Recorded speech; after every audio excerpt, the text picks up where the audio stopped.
Ya, selamat pagi, salam sejahtera bagi kita semua. Selamat beraktivitas pada adik-adikku yang baik hatinya. Semoga pada pagi hari ini tetap semangat. Ya, apapun itu persoalanmu, tetap semangat. Hadapi masa depan yang lebih baik, ya kan? Masa depan lebih baik. Ya, saya punya satu quotes hari ini.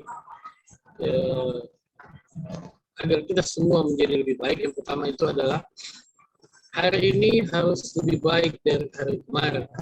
Itu tandanya kita orang yang beruntung. Tapi kalau hari ini sama dengan hari kemarin, itu kita masih dikatakan orang yang merugi. Yang lebih parah itu adalah hari ini lebih buruk dari hari kemarin, itu kita masuk ke dalam kelompok orang yang celaka. Maka saya ingatkan untuk kita semua agar menjadi lebih baik lagi, supaya kita menjadi orang yang beruntung. Begitu juga pada perkuliahan hari ini yang sudah masuk ke pertemuan 10, maka sedikit lagi kita akan ujian ya. Ujian tengah semester sudah lewat, sekarang ujian akhir semester. Tinggal 4 pertemuan lagi. Mudah-mudahan adik-adikku tetap semangat, walaupun Anda semua sedang bekerja, walaupun Anda punya aktivitas yang lain, itu tidak akan mempengaruhi semangat kalian untuk tetap kuliah, belajar dengan baik. Ya, adik-adikku yang baik hatinya, hari ini kita masuk pertemuan 10. Ya, masih bicara mengenai persoalan angkutan, tapi di sini lebih spesifik, yaitu bicara mengenai degenerasi. Apa itu degenerasi? Ya, degenerasi adalah solusi basis layak dari masalah transportasi. Dikatakan degenerasi atau degenerate jika terdapat satu atau lebih variabel basis mempunyai nilai 0. Tentunya solusi basis dapat menjadi degenerasi jika sisa pasokan dan sisa permintaan adalah sama untuk setiap variabel yang akan dipilih menjadi basis. Maka jumlah solusi basis dan masalah transportasi harus M tambah N kurang 1. Karena M itu adalah baris dan N itu adalah jumlah kolom. Contoh soalnya kita lihat sebuah perusahaan XYZ memiliki pabrik pengolahan mie instan yang berada di A1, A2, dan A3 yang memiliki kapasitas masing-masing 130, 180, 160 untuk didistribusikan ke 3 daerah tujuan, yaitu T1, T2, dan T3 dengan masing-masing kebutuhan 200, 250, dan 50. Tabel distribusi penyebarannya seperti itu. Oke. Di sini sudah dijelaskan berapa ongkos ke T1, ke T2, dan T3. Ya, kalau untuk tujuannya A1. Begitu juga ke A2, A3. Semua sudah dijelaskan ongkos, semua sudah tahu. Bedanya kalau di pertemuan kemarin yang mengenai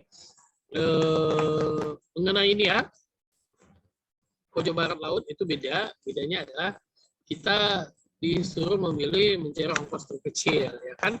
Nah, tapi kalau di sini kita pakai degenerasi yang nantinya akan menggunakan istilah stepping stone atau batu loncatan, ya.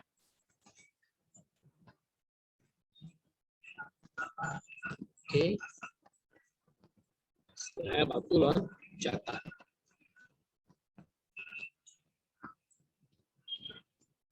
Bagaimana cara kerjanya? Oke, baik, kita akan coba selesaikan ini.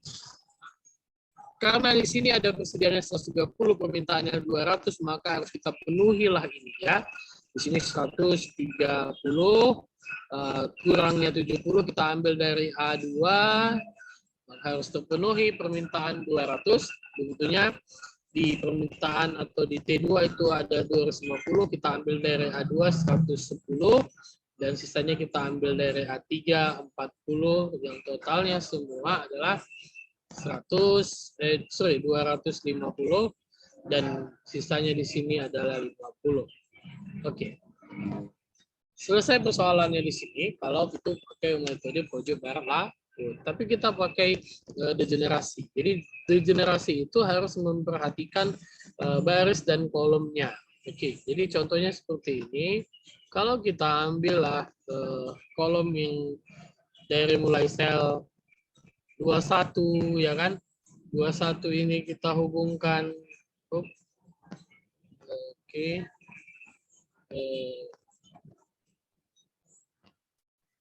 saya hapus dulu nih.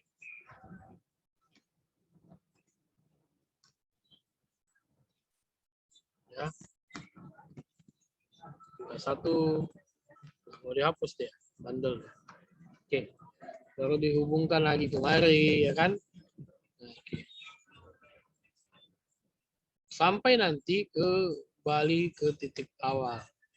Namun ini tidak bisa diambil sebagai degenerasi karena atau ini dikatakan degenerasi karena ada apa? Karena ada variabel atau ada basisnya yang bernilai 0. Kenapa nggak ada yang isi distribusi barang di sini? Itulah membuat dia bernilai 0. Sehingga bagaimana? Karena dia bernilai 0, maka di sini muncullah, karena tidak ada juga di sini, tidak ada di sini muncullah epsilon, ya, agar bisa didistribusikan proses degenerasi ini, maka masuklah dia dalam konteks batu loncatan. Hanya saja di sini, kalau kita ambil contoh di sini, ya, oke. Contoh yang di sini tadi,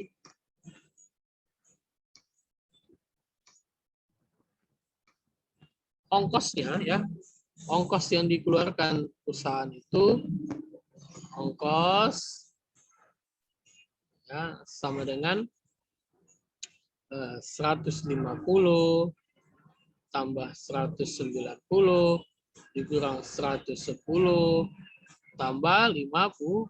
Inilah ongkos yang akan dikeluarkan sebuah perusahaan apabila barang yang akan didistribusikan dikirim tepat pada permintaan yang sudah dipenuhi, ya. Jadi totalnya di sini adalah 280. Oke, 280 ya. Ini yang harusnya kita distribusikan. Hanya saja dalam konteks ini yang perlu diselesaikan, bisa diselesaikan, tapi tidak bisa di sini karena ada yang kosong. Maka kita lanjut yang kedua. Yang kedua itu tadi kalau di sini kita tuliskan, oke, di sini 130 ya. Sini 70, 110, 140, dan di sini 50.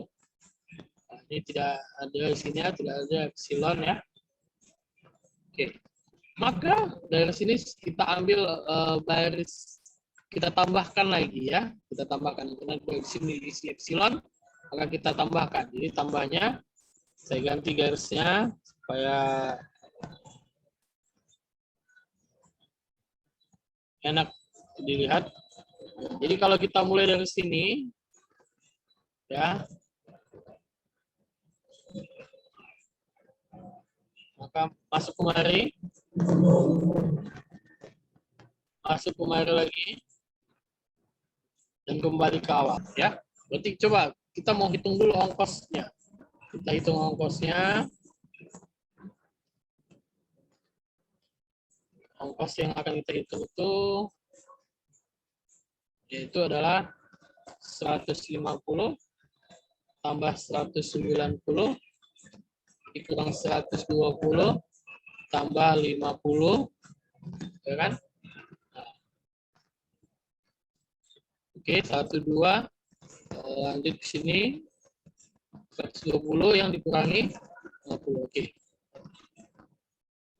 Ya. Ini totalnya berapa semua nih?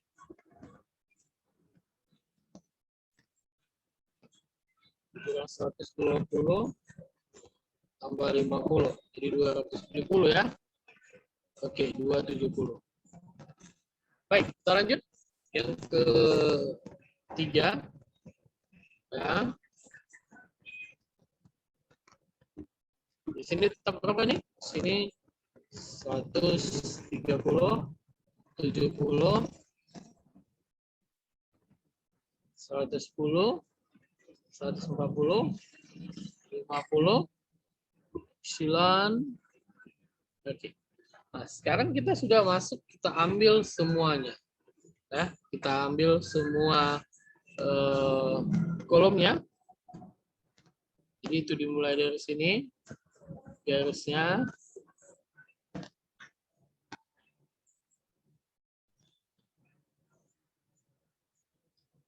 Ya, ini garisnya. Oke. Ini juga sampai sini. Dan balik lagi kemari. Inilah yang akan kita ambil. Nah, lalu kita mau hitung ongkosnya sampai di sini. Ya, ongkosnya yang akan kita hitung itu adalah ini sel-sel yang ini, itu ongkosnya itu 170 ya, tambah 200 tambah 240.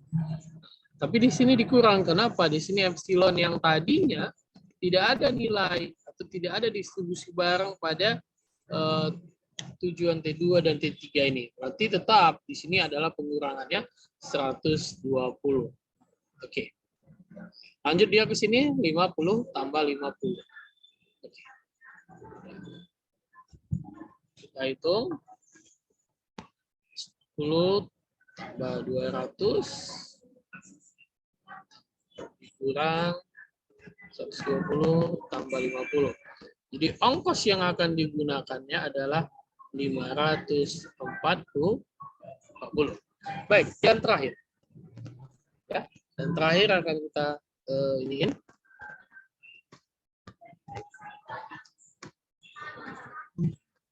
Ini tetap 130, 70, 110, 140, dan 50. Oke, ini tetap tadi masih epsilon. Nah, sekarang ini agak berbeda. Kita akan isi berdasarkan jalur yang ada saja ya. Oke. Jadi yang ada saja ya. Jadi yang nilainya ada gitu. Dari mulai mana? Ini persoalannya kalau yang ada saja atau yang kita distribusikan sajalah barangnya gitu ya. Baik. Kita distribusikan dari sini. Kita mulai ke sini ya. Ya. Oke. Kembali lagi. Kembali lagi kemari. Dan kembali lagi. Inilah yang dinamakan dengan stepping stone ya, atau proses dari batu loncatannya. Maka kalau kita hitung ongkos di sini adalah ongkosnya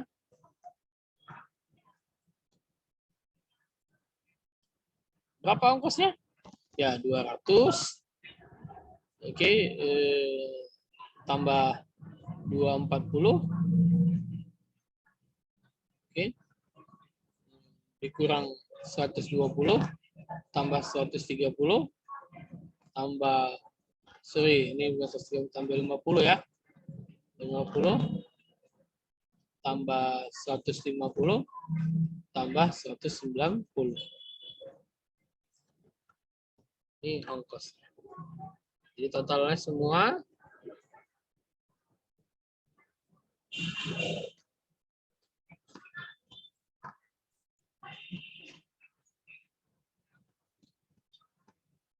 710. Oke. Ini kira-kira gambaran degenerasinya yang perlu kita pahami ya. Jadi sebenarnya yang bisa kita lakukan di sini adalah kita bisa menghitung. Jadi karena tadi proses sudah dilalui, jadi tidak ada nilainya yang minus ya. Maka proses ini bisa, jadi syaratnya adalah tidak boleh ada yang minus. Jadi hasil ongkos-ongkos itu tidak ada yang minus. Maka bisa kita hitung berapa besaran. Oke, jadi kalau di sini tadi 130, 70 ya kan? Ini 110, 140 dan ini 50. Maka kalaupun di sini tidak ada ya kan, kita bisa hitung berapa biaya yang dikeluarkan ya. Biaya yang dikeluarkan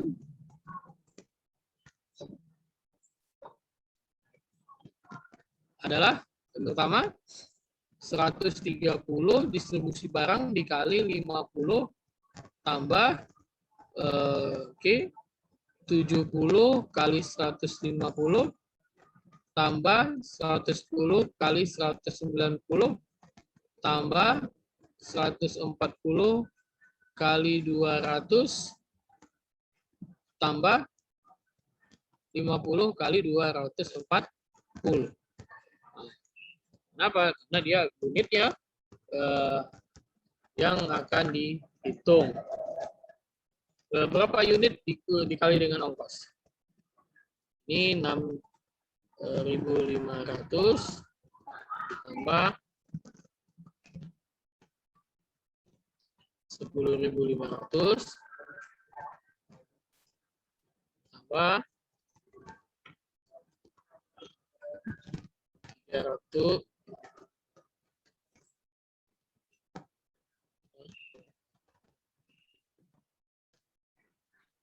190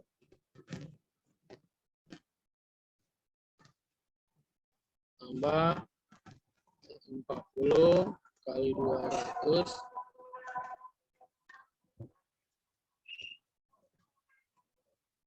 tambah 50 kali 240 12.000. Kita hitung nih semua. Nah, tambah 10.500 tambah 20.900 tambah 28 tambah 12. Jadi inilah biaya yang akan dikeluarkan perusahaan apabila mendistribusikan barangnya dengan ongkos-ongkos yang sudah ditentukan. Ya, sebenarnya kalau kita ambillah contoh ini dengan contoh metode bakar laut, ini sama saja ya. Hanya saja yang perlu kita pahami adalah bagaimana pendistribusian barang itu menjadi lebih efektif dan lebih efisien. Oke, itu aja untuk pertemuan kita ini. Ya. Selanjutnya akan ada soal poster.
Oke, itu soal postesnya. Jadi ongkosnya sudah saya tulis, di soalnya sudah saya tulis juga. Jadi adik-adik menyelesaikan dengan cara degenerasi yang sudah saya jelaskan tadi di awal. Oke, jadi adik-adik bisa, kalaupun saya review kembali lagi, ini ongkosnya ya, ini ongkosnya. Jadi ini sel 1, sel 2, sel 3, sel 4, sel 5, sel 6, 7, 8, 9. Itu ongkosnya. Kalau tadi ininya, itu soal yang tadi. Jadi itu yang perlu kita ada yang selesaikan. Jadi untuk mengetahui sejauh mana proses atau sejauh mana keberhasilan dari distribusi barang yang diinginkan. Maka dalam konsep ini yang perlu ada diperhatikan adalah pendistribusian barang itu harus melihat atau objektivitasnya kemana ya. Jadi ingat, ulangi lagi cara yang sudah saya jelaskan tadi. Jadi mudah-mudahan itu bisa bermanfaat dengan proses ini. Kalau ada yang sulit nanti boleh didiskusikan. Ya itu aja ya, mudah-mudahan tidak ada kendala lagi, jadi bisa menyelesaikannya. Yang penting proses ini sama seperti menyelesaikan persoalan angkutan, hanya saja di sini adalah kita mau memastikan apakah yang kita lakukan tadi itu sudah benar dengan cara apa batu loncatan tadi. Maka syarat batu loncatan tadi itu adalah basisnya itu ada yang 0, maka itulah yang menjadi batu loncatan terus sampai ke tiga proses tadi. Ya, itu aja dari saya. Mudah-mudahan bermanfaat. Jadi bisa mengerti apa yang sudah saya sampaikan pada hari ini. Lebih dan kurang saya maaf. Terima kasih buat pertemuannya. Jangan lupa diselesaikan prosesnya. Itu saja.